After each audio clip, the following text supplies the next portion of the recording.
Then third one है sublimation. Smart syllabus के मुताबिक हमारी पहले तीनों टेक्निक्स जो हैं ये कोर्स में शामिल नहीं है।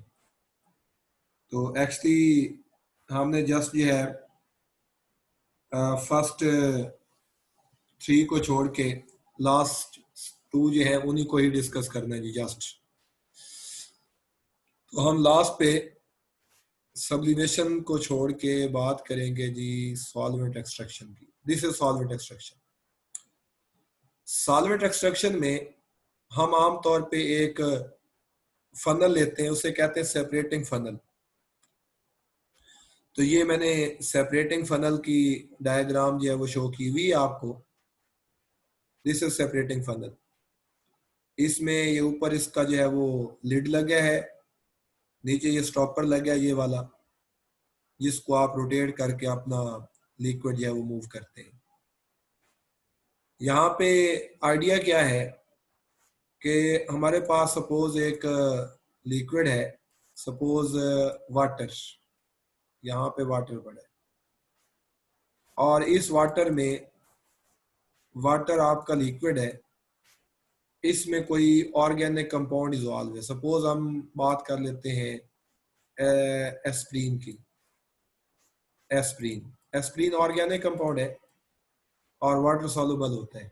हमने इसको पानी के अंदर डाल दिया तो ये डिजॉल्व हो जाएगा, सोल्यूशन बन गया है। अब इसके अंदर 2 चीजें हैं, एक वाटर है और एक एस्प्रीन है, तो मतलब ये एक सोल्यूशन बन गया है। This is solvent and this is solute.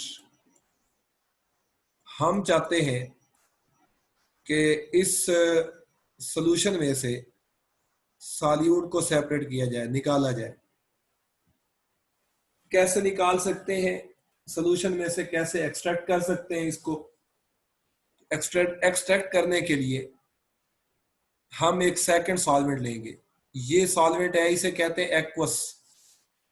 ये एक्वस फेज आपका पड़ा है, एक्वस कहते हैं वाटर को। हम एक सेकंड सॉल्वेंट लेंगे।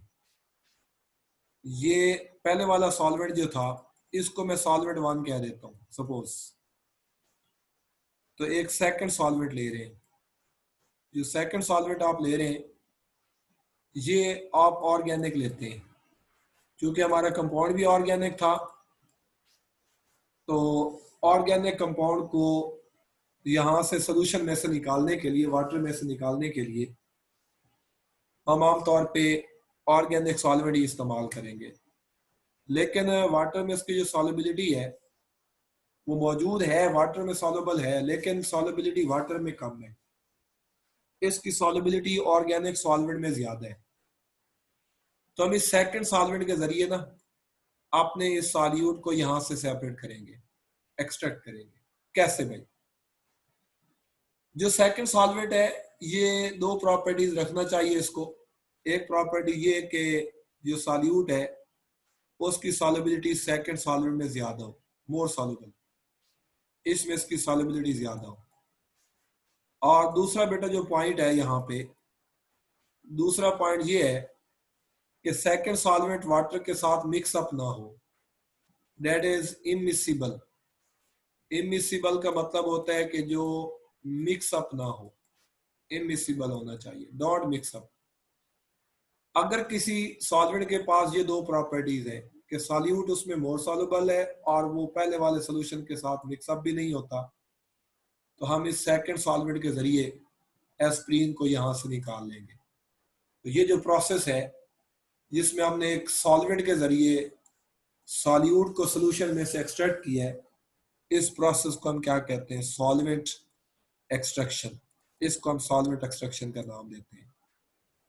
अब हम डेफिनेशन की तरफ वापस आते हैं। Solvent extraction is a technique in which a solute can be separated from the solution। उसको solution में से separate किया जाता है। कैसे? by shaking the solution। किसके साथ? with a solvent, एक ऐसे solvent के साथ in which solute is more soluble। अभी मैंने यही वाली बात बताई। and added solvent does not mix with the solution। वो सोल्यूशन के साथ मिक्सअप भी ना हो, मतलब उसे इमिसिबल होना चाहिए।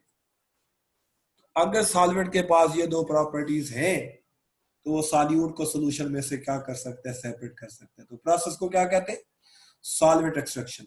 और ये काम कहाँ पे किया जाता है? Usually this is done by placing the solution and the second liquid, second solvent. Solution को और सेकंड सॉल्वेंट को किस में डाला जाता है बेटा? सेपरेटिंग फनल में। तो ये मैंने डायग्राम आपको सेपरेटिंग फनल की शेयर की है। दिस फनल इज स्टॉपर्ड, इसके ऊपर स्टॉपर लगा दिया जाता है and two liquids are shaken together, और दोनों लिक्विड को हम क्या करते हैं, उनको हम शेक करते हैं। अब अगर सेकंड लिक्विड आपका ईथर है तो आप उसे ईथर एक्सट्रैक्शन कहेंगे। अगर CCl4 है, carbon tetrachloride, then it is called carbon tetrachloride extraction. अगर एसिटिक एसिड है, then it is called acetic acid extraction. मतलब आप एनी कोई सेकंड सॉल्वेंट बकायदा यूज कर सकते हैं जी। तो उसके नाम से उस एक्सट्रैक्शन का नाम लिया जाता है। अब ज्यादातर ना हम ईथर एक्सट्रैक्शन करते हैं। तो ईथर एक्सट्रैक्शन क्या है कि most common liberty example of solvent extraction जो है वो बेटा किसकी है जी? वो ईथर एक्सट्रैक्शन है, दैट इज ईथर एक्सट्रैक्शन। हम सेकंड सॉल्वेंट ईथर लेते हैं, ईथर ऑर्गेनिक सॉल्वेंट होता है। This is used to separate the product of organic synthesis from water. अब कोई ऐसा ऑर्गेनिक कंपाउंड जो वाटर के अंदर प्रिपेयर होता है, हम क्या करते हैं कि उसको वाटर से निकालने के लिए ज्यादातर ईथर का इस्तेमाल करते हैं। In typical organic synthesis, the aqueous solution containing the organic product is shaken with the ether and separating funnel. तो इस तरह की जो सोल्यूशन होता है, इस तरह की जो एक्सट्रैक्शन होती है, उसमें हम एक्वा सोल्यूशन जिसके अंदर हमारी प्रोडक्ट मौजूद है, हम उसको ईथर के साथ मिक्स करके ना शेक करते हैं सेपरेटिंग फनल में एंड अलाउड टू सेपरेट। जब आप शेकिंग रोकेंगे तो अभी बात की थी कि वो मिक्सअप नहीं होते, डेफिनेटली 2 लेयर्स बन जाएगी। बेटा कौन सी लेयर्स? एक सेकंड सॉल्वेंट की लेयर जिसे आप ईथर लेयर कहते हैं, और एक वो एक्वस लेयर जो पानी अंदर डाला हुआ है, पानी के साथ ऑर्गेनिक कंपाउंड है। तो ये नीचे एक्वस लेयर है और ऊपर कौन सी है जी? ऑर्गेनिक लेयर है, ईथर लेयर। बिफोर सेपरेशन आप देखें हमारा कंपाउंड यहाँ पे पड़ा है और ये जस्ट ईथर ही है, और जब हम इसे एक्सट्रैक्ट करते हैं यानी शेक कर लेते हैं तो आप देखिएगा हमारा सॉल्यूट इसको छोड़ के किधर चला गया? ऊपर। तो इस तरह कलर की चेंज आ गई है। आप चेक कर सकते हैं कि पहले ऑर्गेनिक कंपाउंड किस में पड़ा था? एक्वस लेयर में। अब बेटा ऑर्गेनिक कंपाउंड किस में आ गया जी? सॉल्वेंट लेयर में, ईथर लेयर में आ गया, और एक्वस नीचे रह गया। इस तरह इसने इसको सॉल्यूट को ऊपर एक्सट्रैक्ट कर लिया। बट बेटा ज़हन में बात रखनी है, ये सारे का सारा ऑर्गेनिक कंपाउंड सॉल्वेंट लेयर में नहीं जाता, कुछ पीछे भी रह जाता है, क्योंकि सॉल्युबिलिटी कुछ पीछे भी होती है उसकी। तो यहाँ पे यही बात करने लगा है। तो inorganic impurities remains in the aqueous phase. अगर कोई इस कंपाउंड के अंदर इनऑर्गेनिक इम्प्योरिटी है तो वो पानी के अंदर ही रह जाएगी।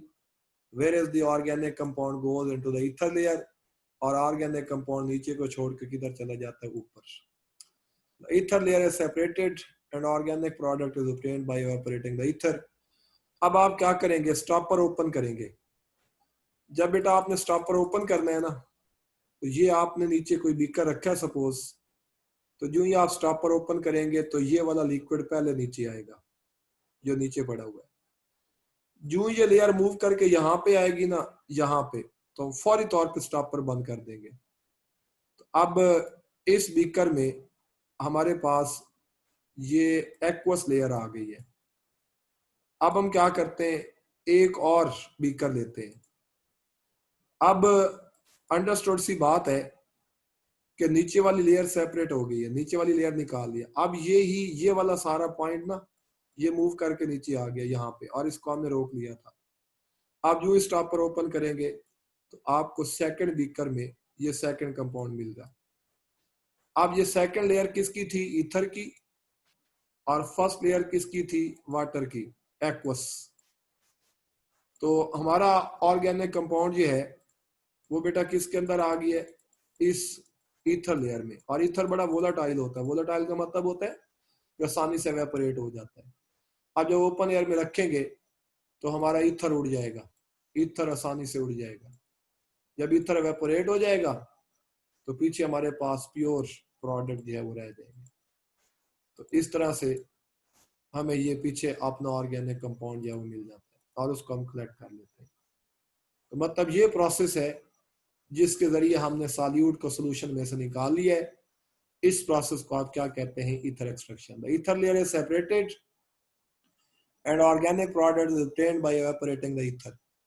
2 नंबर का शॉर्ट आ सकता है, व्हाट इज ईथर एक्सट्रैक्शन। तो ये पूरा पैरा आपने ये इसका इस्तेमाल करना है, साथ में ये डायग्राम भी बना दें।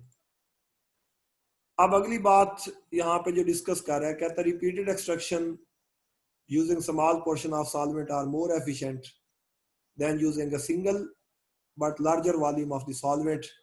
The technique is particularly useful when the product is volatile or thermally unstable। इसमें ये बात करता है कि हमारे पास रिपीटेड एक्सट्रैक्शन जो है वो ज़्यादा बेहतर होती है और सिंगल एक्सट्रैक्शन वो लेस जो है वो एफिशिएंट होती है। बट इस बात को एक्सप्लेन करने से पहले हम ये लाभ डिस्कस करते हैं, फिर वापस अपने उस आर्टिकल की तरफ जाएंगे। Solvent extraction is an equilibrium process. ये क्या है भाई, एक इक्विलिब्रियम प्रोसेस है which follows the distribution law or the partition law। जो डिस्ट्रीब्यूशन लॉ या पार्टीशन लॉ को फॉलो करता है। This law states that the solute distributes itself between two immiscible liquid in a constant ratio of concentration irrespective of the amount of the solute added। क्या मतलब इसका? इसका मतलब बेटा ये समझा रहा है कि सपोज आपके पास ये एक बीकर है और इसमें 2 लेयर्स पड़ी है। एक आपके पास एक्वस लेयर है, पानी की लेयर है, और एक हमारे पास जो है वो ईथर लेयर है या एनी ऑर्गेनिक लेयर है। अब जो हमारा सॉल्यूट है, सॉल्यूट पहले पड़ा था वाटर में, और कितने ग्राम पड़ा था जी? ये वाटर में सपोज कोई 90 ग्राम पड़ा था। जब हम इसके ऊपर ईथर डालते हैं तो नीचे मैं बात बता देता हूं कि ये एक्वस लेयर है, एक्वस लेयर मतलब वाटर पड़ा है, और ऊपर आपकी जो है ये ईथर लेयर है या एनी ऑर्गेनिक लेयर आप कह सकते हैं। ये ऑर्गेनिक लेयर है। अब 90 ग्राम सॉल्यूट है, जब आप सेकंड सॉल्वेंट डालते हैं तो ये क्या करता है, ये यहां से शिफ्ट होके ना ईथर लेयर के अंदर चला जाता है। ये ईथर लेयर के अंदर चला जाता है।